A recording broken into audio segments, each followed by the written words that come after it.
Good morning mga kababayan, maayong buntag sa inyong tanan. Ayan sa atong mga solid viewers, ayan sa nagpapa-shoutout. Ayan, pasensya muna kayo mga kababayan ha kasi wala po tayong listahan. So sa susunod na lang po na video natin, ayan, sigurado ma-shoutout na po kayo.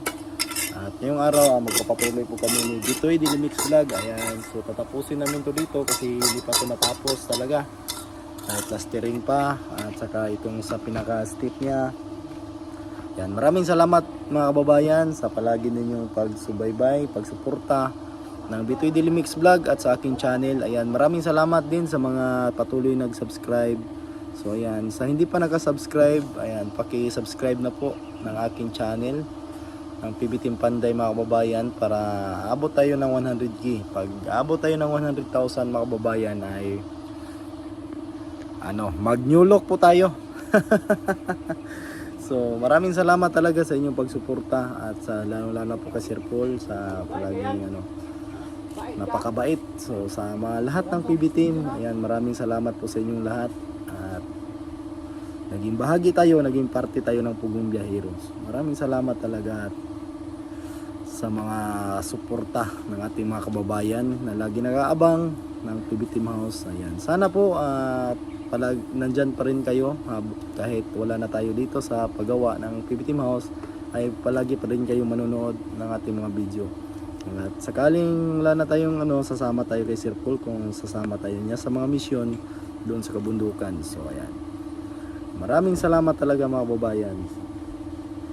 God bless sa inyong tanan at ngayong araw magpatuloy kami sa paggawa. At manood lang po kayo mga babayan para magiging updated kayo. Ay update din ko kayo mamaya sa doon sa railings kung ano yung magiging resulta kasi hindi pa yun final.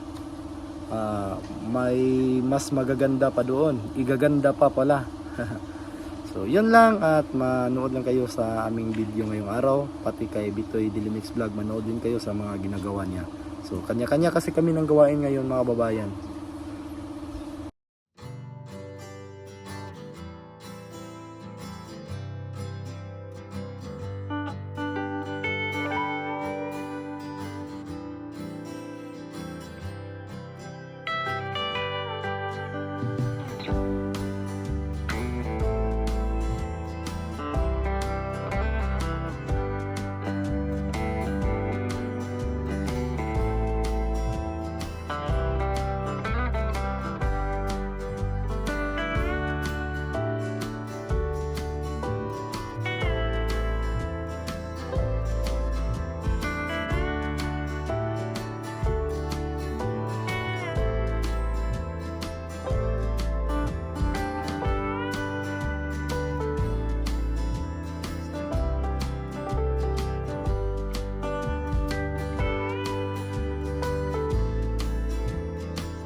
So yan, magandang tanghali mga babayan. So malapit na pong kainan sa tanghalian. So yan na po, natapos na natin.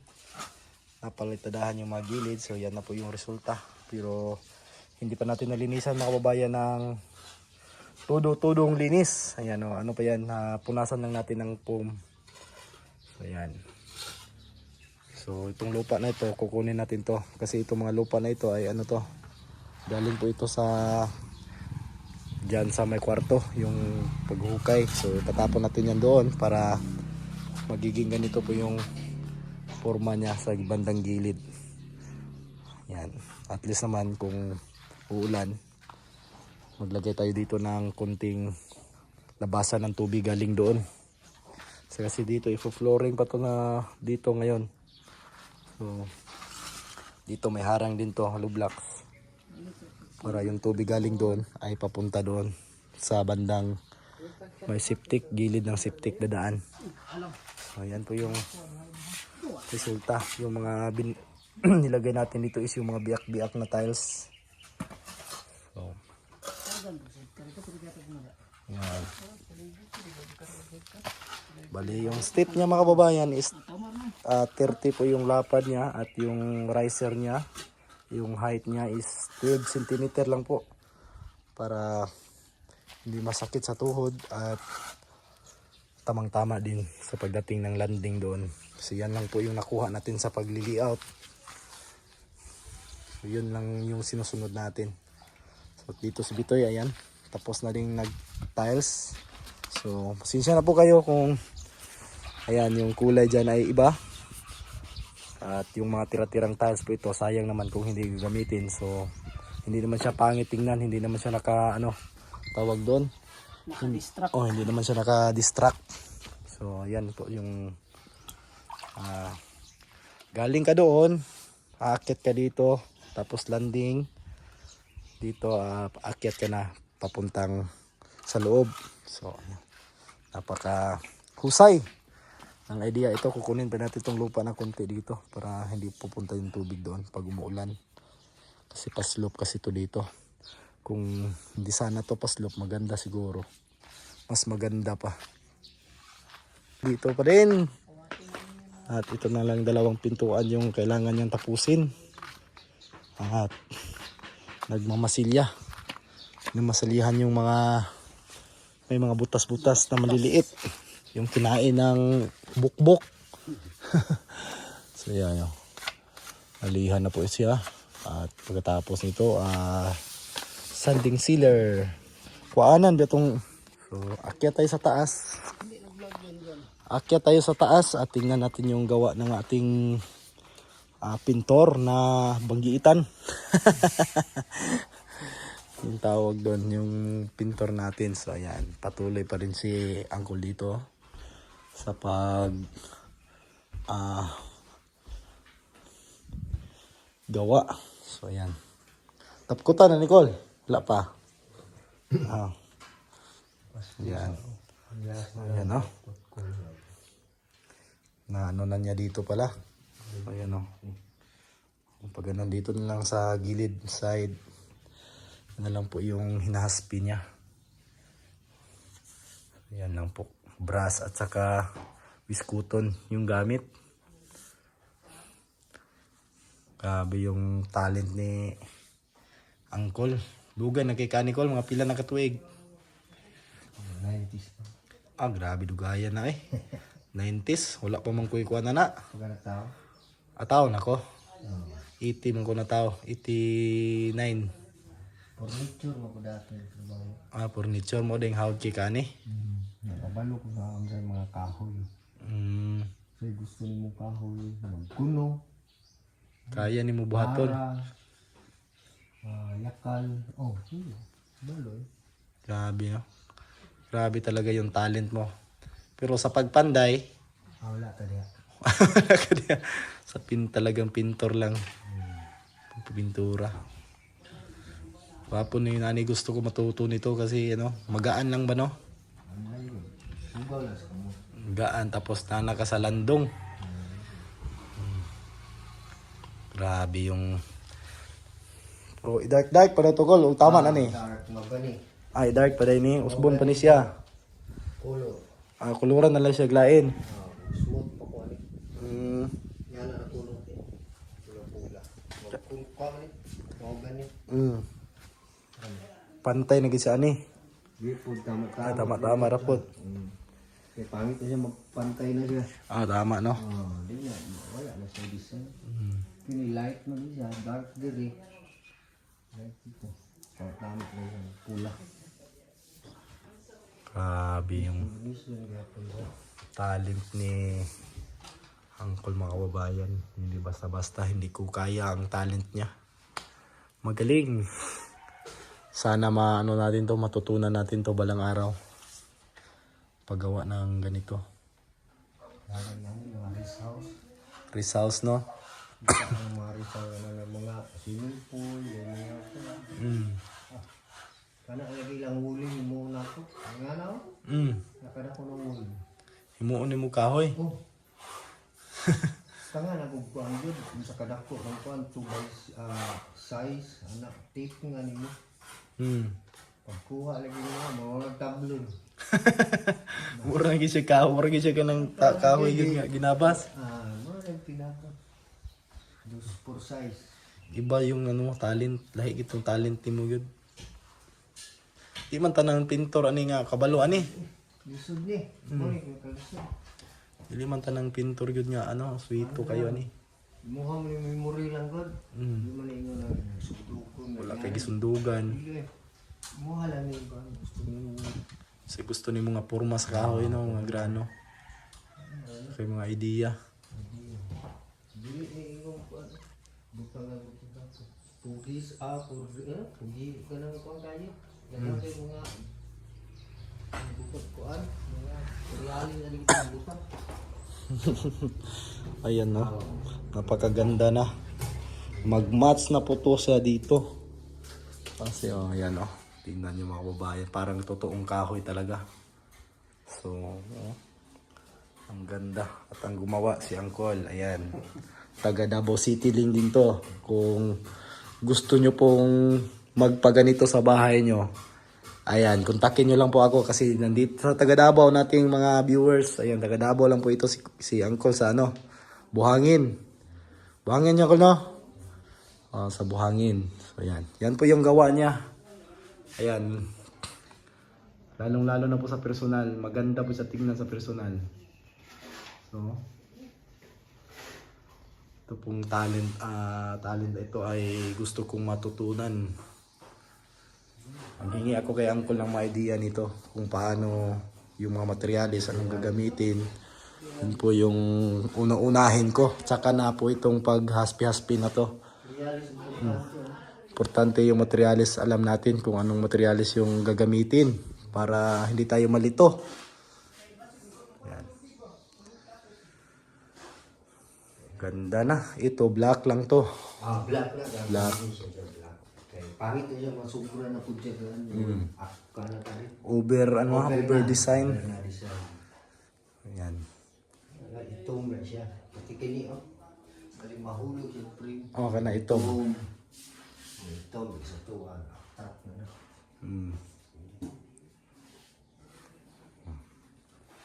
Grabe yung ano. So, abangan nyo lang po yung katapusan kasi hindi pa po ito final.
Yan mga kababayan, grabe yung ulan, biglang umulan.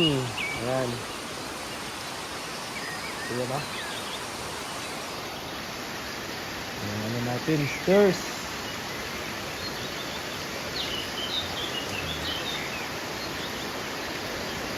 Dito, flooring na sana dito, kaso umulan.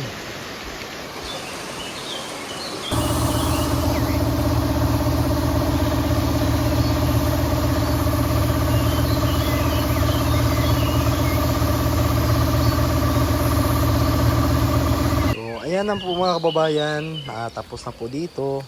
Ayan, tapos na. At nilinisan namin at mabuti at huminto yung ulan kanina.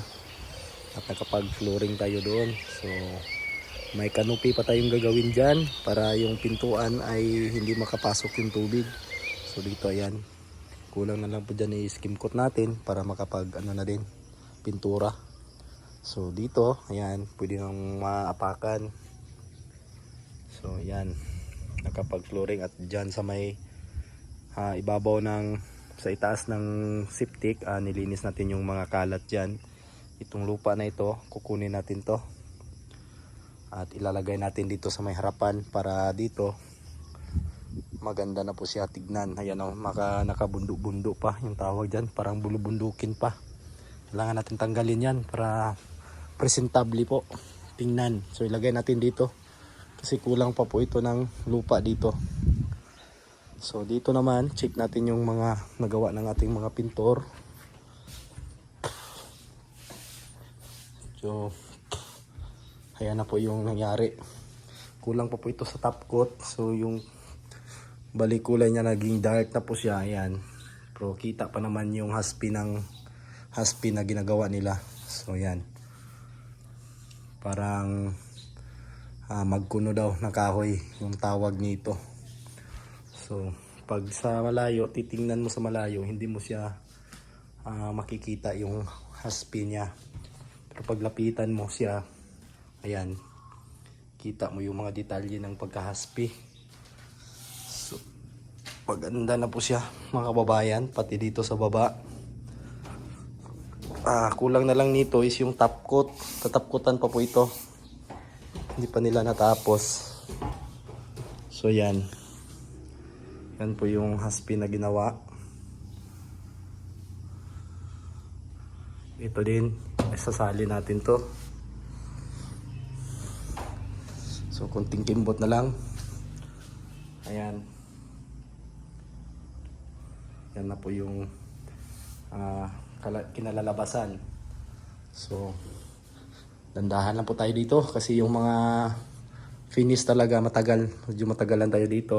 Hindi pa natin napinturahan, hindi pa nga nabatakan dyan, pero madali na lang po ito gagawin kasi dyan naliha ko na yan. Ang hindi pa naliha yung dyan sa may bintana at dito. Ayan, dito hindi pa natin to na, ito yung gagawin natin bukas. So ayan, ito po yung mga gagawin ko. So wala pa sila Sir Paul dito ngayon, nandun pa sila sa misyon. So ako lang mag-isa dito kasi si Junjun ay umuwi sa bukid, sa kanilang bulubundukin. So yan lang po yung update mga babayan sa PB Team House. At yung sa harapan, ganito din yung mangyayari sa mga railings. Ayan, at abang-abang lang po kayo kasi namasilyahan na po ito. Malapit na po ito nilang maumpisahan. So ito dito, yung pintuan na hindi pa din natapos. Bukas tapos na po daw yan, bukas. Yung pintuan, no. Bukas matatapos na yan at si Bitoy ay kailangan ng bumalik doon sa kanyang project kasi malapit na po yung sahuran. Magpapasahod po siya doon sa kanyang mga kasama. So yun lang po yung update natin ngayong araw mga babayan, at maraming salamat sa lahat ng nanonood sa ina-upload ko kahapon. So maraming salamat sa inyo lahat. At sana suportahan nyo palagi yung channel ni Bitoy Daily Mix Vlog. Sana manood pa rin kayo lagi sa kanyang mga video mga babayan, kasi malaking tulong po sa kanya yon, sa kanyang pagbablog. So maraming salamat talaga. Manood lang po kayo doon, makapulot kayo ng mga idea doon. Sa mahilig dyan sa construction, ayan, sa mga mahilig mag DIY, so manood kayo sa kanyang mga ginagawa na mga project. So kailangan niyang bumalik doon kasi sa malapit na pong sahuran. So yan na po mga kababayan, at dito tapos na po yung pagta-tiles dito. Kulang lang dito yung mga railings, ayusin to. Gawin din itong wood finish. So makikita natin ang resulta nito pag katapos ng paggawa. So malapit na po ito nilang mapinturahan. Sa susunod na linggo siguradong mapinturahan na po ito, pero hindi pa sure na matatapos pa ito sa susunod na linggo kasi malaki po ang railings dito, marami pong kailangan po pinturahan.